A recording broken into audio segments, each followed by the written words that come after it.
mas essa palavra vai salvar a sua vida. Amém? Aleluia.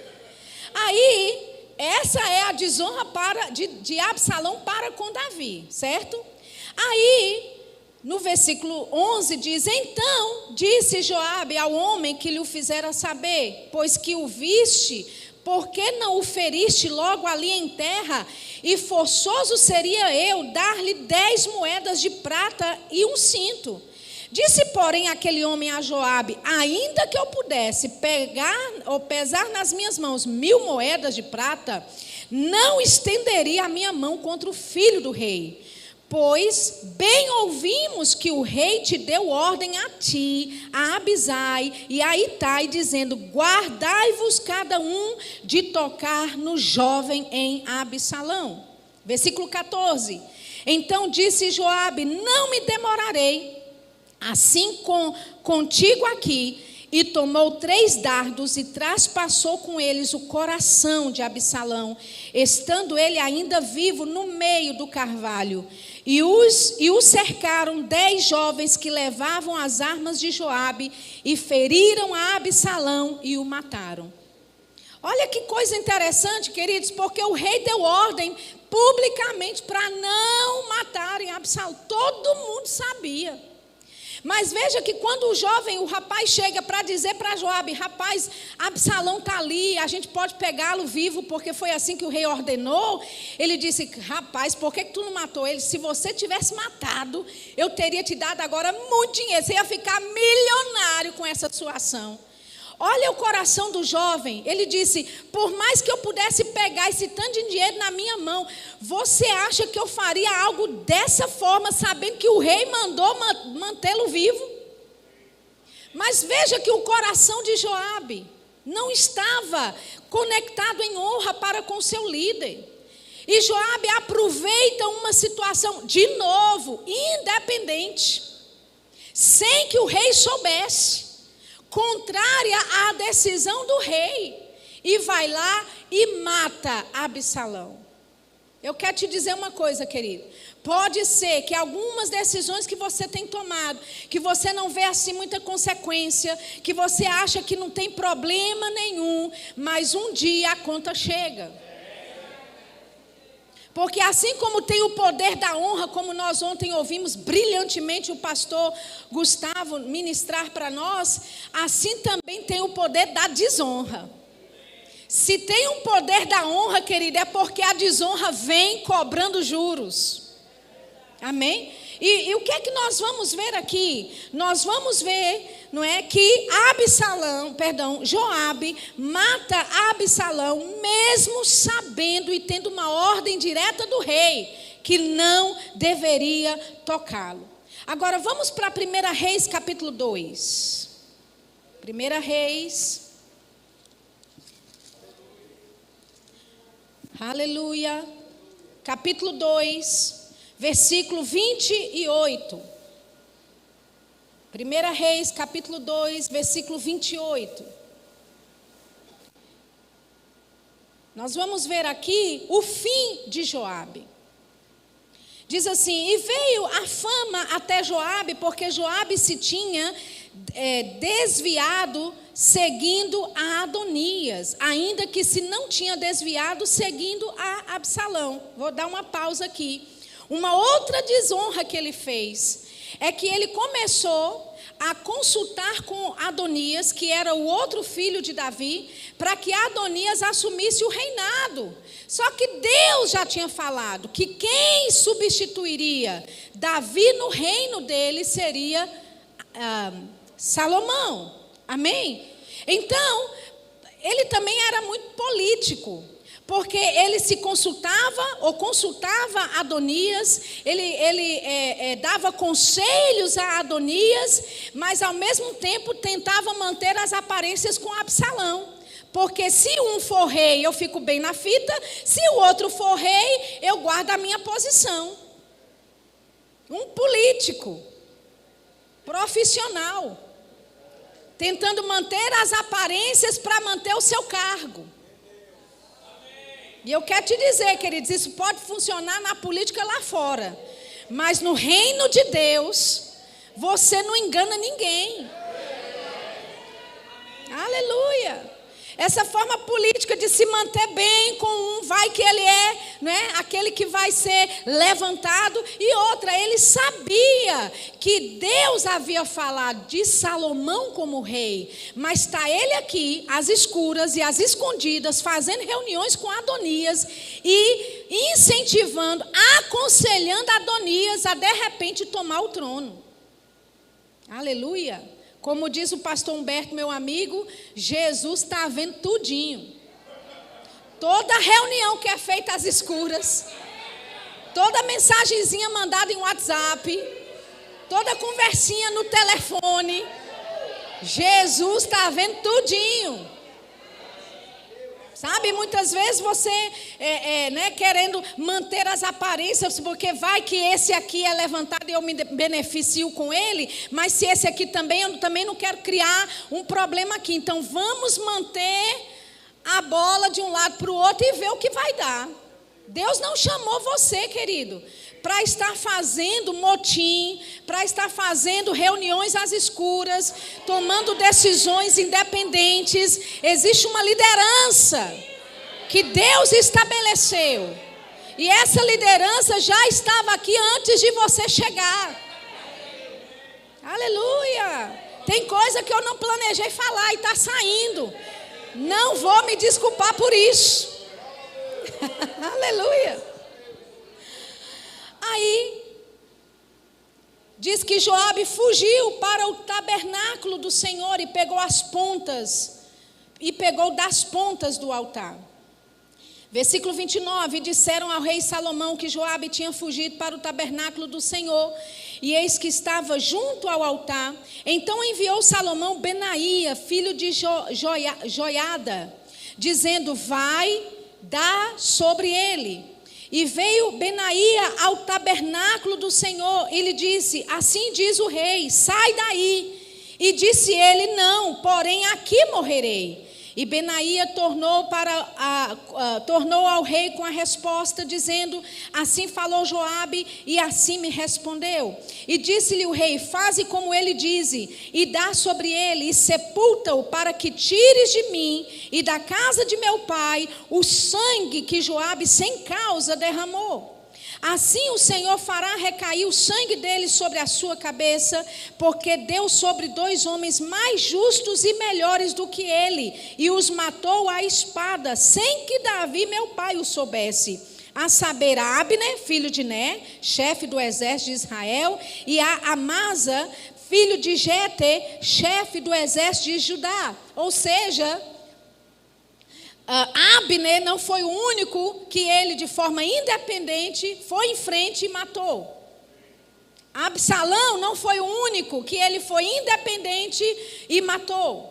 Amém? Então, Salomão diz que ele morra, então, para que aquilo que ele fez venha com consequências sobre a vida dele. Aí, versículo 33, assim recairá o sangue destes sobre a cabeça de Joabe e sobre a cabeça da sua semente para sempre. Mas a Davi e a semente, a sua casa e ao seu trono dará o Senhor paz para todos sempre. E subiu Benaía, filho de Joiada, e deu sobre ele e o matou. E foi sepultado em sua casa no deserto. Veja, queridos, onde é que Joabe morreu? Dentro do tabernáculo do Senhor, segurando as pontas do altar, mas foi lá que ele foi julgado. Amém? Ou seja, ele correu para o tabernáculo do Senhor para tentar ali se esconder ou tentar ficar seguro desse decreto que já havia sido declarado sobre a vida dele. Veja, dentro do tabernáculo do Senhor, dentro da casa de Deus, gente, apegado ao altar, tão próximo de Deus, mas ao mesmo tempo sem a presença dele. Sabe que podemos estar, não é, envolvidos naquilo que Deus nos chamou para fazer dentro de uma igreja local, tão próximo de Deus, dentro do tabernáculo do Senhor, apegado às pontas do altar. Mas as nossas atitudes, as nossas palavras nos direcionam para tão fora daquilo que Deus tem para a nossa vida, queridos, que estamos dentro do altar, temos, não é, a presença de Deus por perto, estamos apegados à ponta do altar, dentro do tabernáculo do Senhor, porém sem desfrutar da presença dEle. Meu Deus do céu. Aleluia. O poder que a desonra tem. Sabe? Não se engane. Aquilo que o homem planta, ele vai colher. Se você planta desonra, querido, você vai colher desonra. Veja, assim como Absalão, um grande guerreiro, que morreu de forma desonrada, preso pelos cabelos a um galho de árvore. Assim também um comandante-chefe do exército, habilidoso, guerreiro, com vários talentos e habilidades de guerra, mas morreu escondido, se pegando ao altar, dentro do tabernáculo do Senhor, de forma desonrada, desonrosa. Você entende que aquilo que você planta em desonra, você também vai colher em desonra? Aleluia! Amém! Então, são coisas que nós precisamos, sabe, meditar nisso. Por quê, queridos? Porque todo ato de desonra tem uma consequência. Todo ato de desonra tem uma consequência. E eu não estou aqui para declarar maldição sobre a tua vida, não. Eu estou aqui como um alerta, como um sinal de Deus, uma sirene ligada para a tua vida nessa manhã. Acorda enquanto é tempo, mude o seu posicionamento, mude o seu coração enquanto é tempo. Nós sabemos que a bênção de Deus está sobre a nossa vida, amém? Mas ela só é ativada na nossa vida através da obediência, através da honra que nós demonstramos, não só para com a nossa liderança, mas para com os nossos irmãos. A Bíblia diz de nós honrarmos uns aos outros, honrarmos os nossos irmãos. Que tipo de atitude ou de palavra você tem tido contra as pessoas que Deus tem colocado sobre a sua vida? Aleluia! Porque nós ouvimos ontem o pastor Gustavo dizendo, Deus já te abençoou. A bênção já está disponível. E se não estamos desfrutando dessa bênção, o problema não é com Deus, porque Ele não te amaldiçoou, Ele já te abençoou. Amém? Mas é o nosso posicionamento, queridos, que vai determinar, né, como nós vamos desfrutar daquilo que Deus tem para a nossa vida. Lembra de Miriam? Miriam, capítulo 12 em Números, abre lá comigo. Números. Capítulo 12, se preocupa não, viu? Que a gente vai falar também do poder da honra, tá certo? Fica tranquilo que a gente vai cobrir essa parte, amém? Números capítulo 12, versículo 1. E falaram Miriam e Arão contra Moisés, por causa da mulher cuxita que tomara, porquanto tinha tomado a mulher cuxita. Ou seja, Miriam e Arão ficaram assim, todos cheios de não me toque, porque Moisés decidiu casar com uma mulher etíope. Eu não sei se aqui era racismo, se eles achavam que a mulher era muito escura para ele, ou simplesmente porque não era, né, das tribos de Israel, e supostamente, não é, Moisés não deveria tomar nenhuma mulher que não fosse, né, de dentro das tribos, amém? De dentro do povo de Israel. Não sei qual era exatamente o motivo. Versículo 2 diz, e disseram porventura, falou o Senhor somente por Moisés? Não falou também por nós? E a Bíblia diz que o Senhor ouviu. Lembra que eu falei que Jesus vê tudinho? Pronto, além de Jesus ver tudinho, Jesus ouve tudinho. Então, Miriam e Arão estão conversando, falando, mas peraí, será que é só Moisés que é homem de Deus nesse negócio? Será que Deus também não nos usa? E sabe, olha o tipo de de postura. Ah, não, mas eu também sou ungido. Eu também, eu tenho unção de Deus na minha vida também. Por acaso é só o pastor Cícero e a liderança dele que pode ser usada? Eu também sou. Eu também sei fazer, eu também sei pregar, eu também sei fazer isso, também sei fazer aquilo, eu também sou ungido. E a Bíblia diz que o Senhor ouviu. Versículo 3: e era o varão Moisés muito manso, mais do que todos os homens que havia sobre a terra. E logo o Senhor disse a Moisés e a Arão e a Miriam: vós três, saí à tenda da congregação. E saíram eles três. Então o Senhor desceu na coluna de nuvem e pôs a porta da tenda. Depois chamou a Arão e a Miriam, e eles saíram ambos. E disse: ouvi agora as minhas palavras. Se entre vós houver profeta, eu, o Senhor, em visão a ele me farei conhecer, ou em sonhos falarei com ele. Não é assim com o meu servo Moisés, que é fiel em toda a minha casa. Boca a boca falo com ele, e de vista e não por figuras, pois ele vê a semelhança do Senhor. Por que, pois, não tiveste temor de falar contra o meu servo, contra Moisés? Assim a ira do Senhor contra ele se acendeu e foi-se, e a nuvem se desviou de sobre a tenda, e eis que Miriam era leprosa como a neve. Está vendo? Que a desonra vai trazer lepra para a sua vida.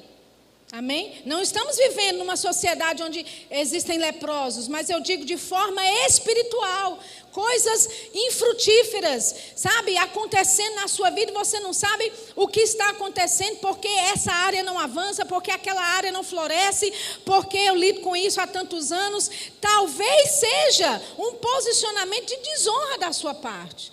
E eu não estou te dizendo, querido, que todo mundo aqui está andando em desonra.